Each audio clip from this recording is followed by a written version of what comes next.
Hi guys, this is Krista from Mosaic Party and Event Design, here today with some more blooms by Mosaic. Today I wanted to show you these paper flowers that are made from coffee filters, and they are ridiculously easy to make and just a whimsical little flower that I created. They're not really meant to look like any specific flower that's out there that I know of. Although I do have to admit they kind of look like a double ruffle hibiscus. And if you want to look up a double petal or double ruffle hibiscus, you'll see where I'm getting that reference from. This project is perfect for anybody that wants a quick, easy, pretty paper flower without a lot of fuss or supplies. You could make these with supplies you have at home. Most everybody will have this stuff. The only thing in question that you might not have on hand if you're not a paper flower artist is some floral tape. But you can go down to your local dollar store or craft store and get this really inexpensively. Even cake supply stores quite often carry this if you have a local cake supply store. If you don't have this, you can use a little bit of glue or even strips of colored paper, but this will come in handy. This project does not require any glue. You will need floral tape, scissors, coffee filters. This is a basket coffee filter. Size does not matter.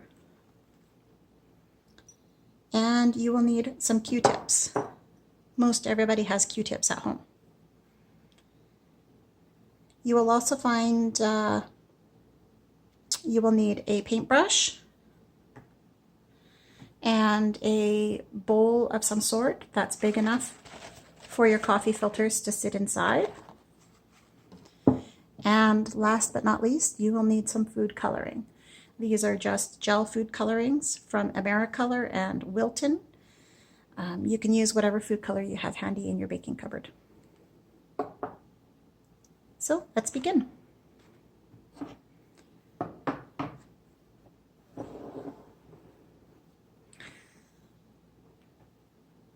So these are colored with food coloring if you haven't guessed, and the centers of them are made with Q-tips. You don't need any floral wire or anything like that.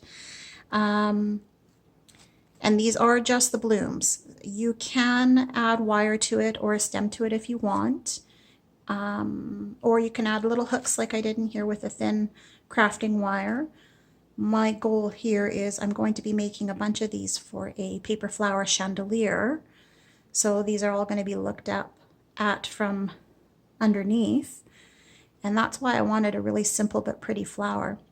And you can really choose to color this however you want as well. I just really liked this corally, orangey, peach coloring set that was going on. So what we want to do is color our coffee filters. This is going to be how your coffee filters will end up, and I'll show you how I get this look.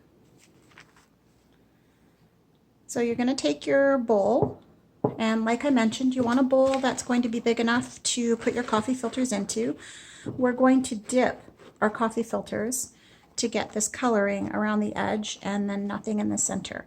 This is going to give us a nice varied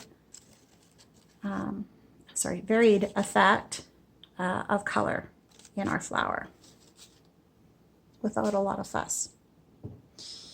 So I'm just going to grab a Q-tip because they're going to be handy for this, and our food coloring. So I'm working with a little bit of orange. This is AmeriColor Orange number 113. Like I mentioned, you can use any color. I like the AmeriColors because they're in squeeze bottles. These are gel food colorings, and we need just a tiny little bit. You can even do less than that. And then because this one isn't in a squeeze bottle, this is where my Q-tip's going to come in handy. This is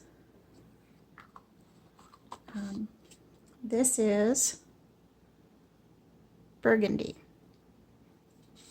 A tiny little touch of red or pink would do too. And I'm just going to use my Q-tip to pull some of that out and put in the bottom of the bowl. Now, food coloring will get everywhere and it will likely want to stain things. So you want to make sure that you put this stuff aside on a piece of paper or scrap somewhere, or even on just a little dish. For now, I'm just going to sit it aside on a scrap coffee filter. A paintbrush will come in handy for mixing your color. I'm just going to add a little bit of water. I had some sitting aside here. And break down that gel food coloring in there with just a little tiny bit of water to start. It'll be easier than if you fill your bowl with water and then try and mix in all the little bits and globs of gel. And you're just going to put a nice good amount of water in there and thin it out. You can take one of your scrap coffee filters and just kind of see what the saturation level is. Keeping in mind that food coloring and water on a coffee filter will look translucent at first, but will dry more like this. All right, so you're going to take a good stack of coffee filters. This is probably about 25 altogether, and I could work with all of these at once, but I'm going to just break them in half to make sure that I get the saturation level that I want. And you're going to take these upside down, and this is why you wanted a bowl that fit these. You're just going to hold these as comfortably as you can and dip your coffee filter edges in. Now, it is going to soak up and keep soaking down, so lift it out fairly quickly and just see where you're at with it soaking down. And it will continue to seep down the edges of your coffee filter. If you find that you have too thick of a stack and it's not achieving the saturation on the inside versus the outside layers, you can just go in and re-dip a little bit, and you can see I quickly dipped it and it's still coming down the edges. And that's going to continue doing that. So as it dries, it's still going to pull the color down, and you're going to get little variations in the color as well because we used both an orange and a burgundy. So you'll see as it dries, the pigmentation is different. Here we have more of a soft peach. At the edges we have more of an orange, and then there's these little bits of sort of pinky burgundy in there, and that's exactly what I wanted for this project. So we're just going to take these, you're going to leave them as is, all stacked together, and you're going to put them aside overnight to dry. So that's really all you need to do to color them. And you will end up with these. While that is drying overnight, you may want to prepare your centers, which are your Q-tips. So what we do is we take a little bit of yellow food coloring in a bit of water. You need much less of this. And I am working with a golden yellow icing color from Wilton. And it's just a touch of that in there with some water. And we're just going to take a couple of Q-tips and you touch it in and just hold it there and let the cotton saturate it in. And you set it aside to dry overnight with your coffee filters.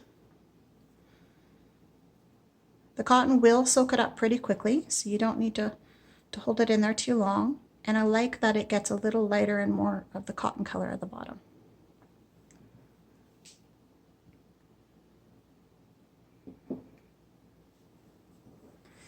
All right, so you're going to set those aside and your wet coffee filters aside, and come back the next day and make some flowers. So to make some flowers, each flower has 2 coffee filters. And what we're going to do is we're going to take 2 coffee filters and we're going to fold them in half And then you're going to fold them in half again. And then you're going to fold them in half again. And you're going to end up with this triangular cone shape. You want to take your scissors and just snip off a tiny little piece of the bottom. And I mean just tiny. You can see the little remnant here. What that's going to do is create a hole in the center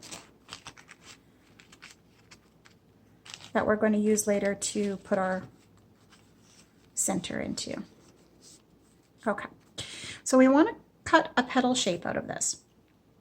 So I'm just going to be cutting a rough little pointed sort of ice cream cone shape with some little notches and wiggles in them. You want to start on one of the folded sides, about 3/4 of the way down your filter, and you want to end up in the same spot on the other side. So I'm just going to do almost like a really pointed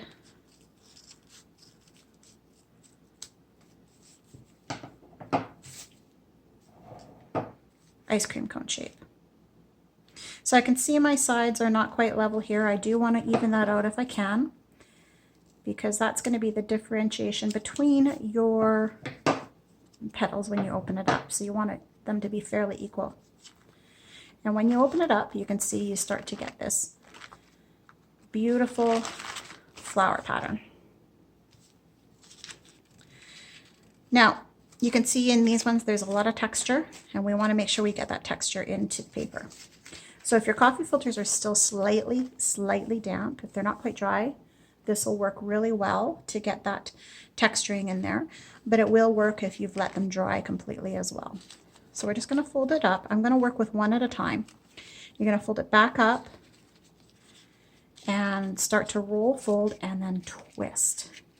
I'm starting from the middle and working my way right out so I get a nice uniform tight twist in there. And you're going to create this little roll. You don't have to worry so much about the bottom. And just give that a nice little tight squeeze and set it aside. And I like to do lots of these ahead of time so that I have them ready to go. So quite often I will take my whole stack of dried colored coffee filters and quickly cut them and roll them up, and then just sit these aside for when I'm ready to build the flowers. You will want one of your Q-tips. For now, we're going to leave the other uncolored end on there, but we're going to snip that off a little bit later. And after these have sat for a moment, when you open them up, they'll be textured quite similarly to a hibiscus flower petal. It looks a little bit like a mess right now. I quite often say that in my tutorials, that there's a hot mess, but there's a reason for it, and it comes out beautiful in the end project.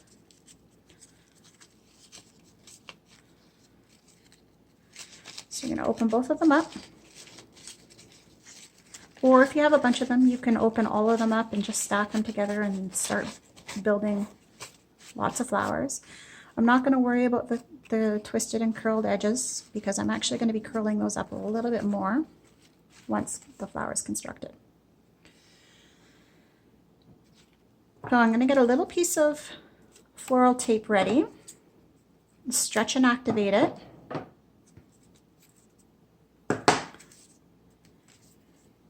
And I'm going to take that little center we created and pop our Q-tip through. And then I'm just going to almost twist and curl my flower around that. And you can see I'm just kind of twisting and bunching and pinching with my fingers.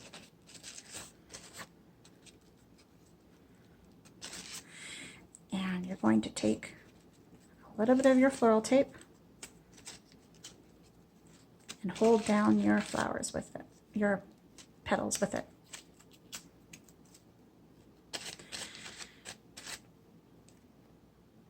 You will find that your Q-tip will slide in and out right now, but that's okay. It's just enough to hold these petals together. We're going to take our second set, pop them in, covering up that whole bottom that's there, and do the same thing.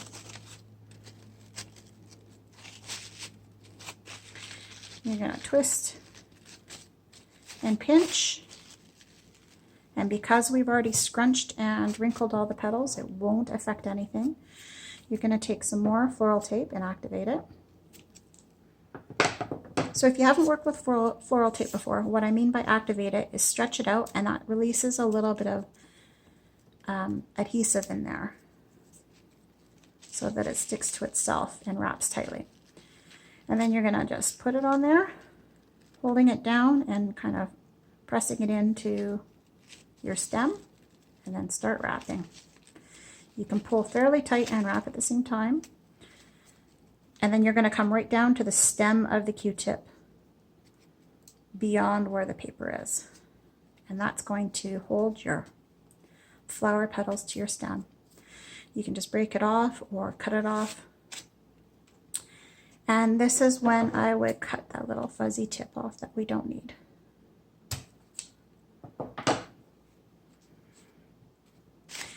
You're going to fluff out your flower.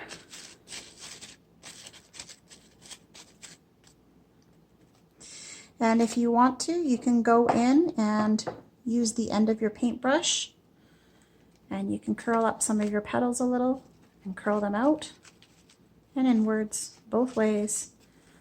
You can do it a little bit sideways. You can use your fingers. If you've lost a little bit of texturing in there, you can go back and wrinkle them back up and twist the individual petals. I'm just using the end of this to use it as almost like a curling tool. And you can see it gets a nice little curl in there.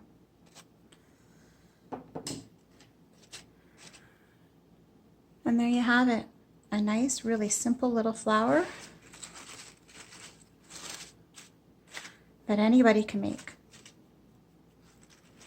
These guys are sweet, whimsical.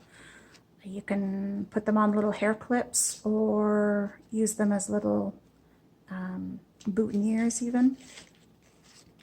You can stick them as is into a little bit of a floral mat of some sort or greenery mat and put them in a dish, and they're very pretty. Happy crafting, guys. Have fun. Cheers.